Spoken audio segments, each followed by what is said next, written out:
आइए आज हम जानते हैं कि कैसे एक आदमी जो लाखों लोगों की मौत का कारण बना, लेकिन आज उसकी वजह से अरबों लोग जिंदा है। आज पूरी दुनिया की जनसंख्या लगभग 8 अरब तक पहुंच चुकी है, लेकिन हम में से कुछ लोग ही होंगे जो उसके बारे में जानते होंगे। बात है 19वीं शताब्दी की, जब जर्मनी पे हिटलर का राज था। हिटलर ने पूरे देश में होने वाली सभी गलत चीजों के लिए यहूदियों को जिम्मेदार ठहराया, और इसके कारण उसने पूरे देश में जितने भी यहूदी धर्म से बिलोंग करते थे उन सबको टारगेट करना शुरू किया। उसने लगभग 60 लाख लोगों की जान ली, और ये 60 लाख लोगों में से उसने 10 लाख लोगों को गैस चेंबर में जहरीली गैस के द्वारा मारा। लेकिन एक इंटरेस्टिंग बात यह है कि ये जो गैस चेंबर में गैस इस्तेमाल की गई, ये गैस आई कहाँ से, इसको बनाया किसने? बात है 19वीं शताब्दी की, 19th सेंचुरी, जब पूरी दुनिया की जनसंख्या उस समय 2 अरब थी। आज से 100 साल पहले वो 2 अरब की जनसंख्या से आज पूरी दुनिया की जनसंख्या लगभग 8 अरब तक पहुंच चुकी है। और ये जनसंख्या में बढ़ाव के पीछे एक मेजर कारण है फूड सिक्योरिटी, कि हम सब फूड इतना सारा ग्रो कर पाए कि वो हमारी ज़रूरतों को पूरा कर सके। पहले ऐसा नहीं था, पहले इतना फूड प्रोडक्शन नहीं होता था। साइंस और टेक्नोलॉजी के ग्रोथ के साथ में ये सारी चीज़ें भी हुई, लेकिन ये कैसे हुई, किस तरीके से फूड प्रोडक्शन इतना ज़्यादा बढ़ गया? किसी भी फूड को ग्रो करने के लिए हमें 3 चीज़ों की बहुत अधिक आवश्यकता है: फॉस्फोरस, पोटेशियम और उसके बाद में नाइट्रोजन। ये तीनों भी चीज़ों में से नाइट्रोजन ये प्रोटीन बनाने के लिए सबसे अहम चीज़ है। प्रोटीन और डीएनए में इसकी ज़रूरत बहुत अधिक है। बिना नाइट्रोजन के हम प्रोटीन या डीएनए नहीं बना सकते। प्लांट्स के ग्रोथ के लिए प्रोटीन और डीएनए की बहुत ज़रूरत है, लेकिन ये दोनों भी तभी बनेगा जब नाइट्रोजन अवेलेबल होगा। और नाइट्रोजन जमीन के अंदर 2 चीज़ों से बनता है।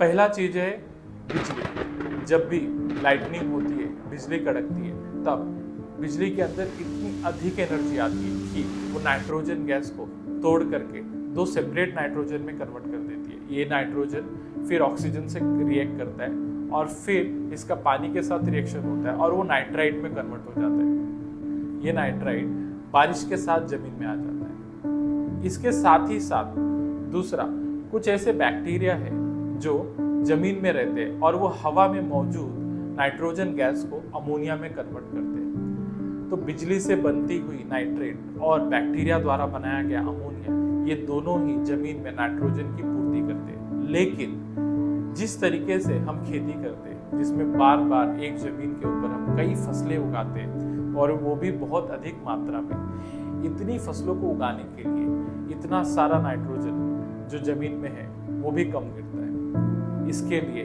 हमें और अधिक नाइट्रोजन की जरूरत है, क्योंकि बिना नाइट्रोजन के प्लांट का ग्रोथ ज़्यादा नहीं होता है और एक समय के बाद पूरी फसल खराब हो जाती है। ये नाइट्रोजन की कमी की वजह से जो फसलें नहीं उग पाती है, इस प्रॉब्लम को सॉल्व करने के लिए साउथ अमेरिका में माया सभ्यता के जो लोग थे, उन्होंने समुद्र के किनारे जो आइलैंड्स है, उन आइलैंड्स पे मिलने वाले कुछ सफ़ेद कलर के जो पत्थर है, उनका पाउडर बना के फसलों के ऊपर छिड़कना शुरू किया। इससे फूड प्रोडक्शन बढ़ गया।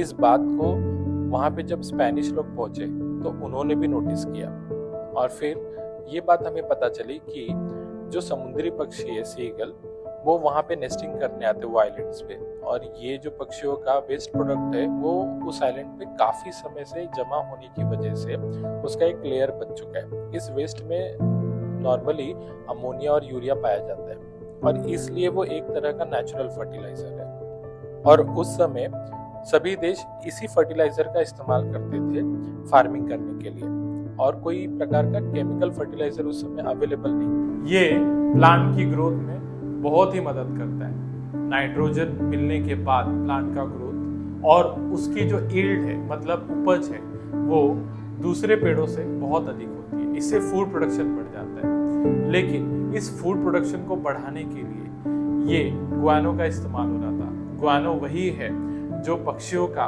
निकाला गया वेस्ट प्रोडक्ट जमा हो करके बना हुआ था। अब ये जो गुआनो है, इसका इस्तेमाल पूरी दुनिया जब खेती में करना शुरू कर दी तो धीरे धीरे अब ये भी खत्म होने को आ गया। पर इन सब बातों का हिटलर से क्या लेना देना?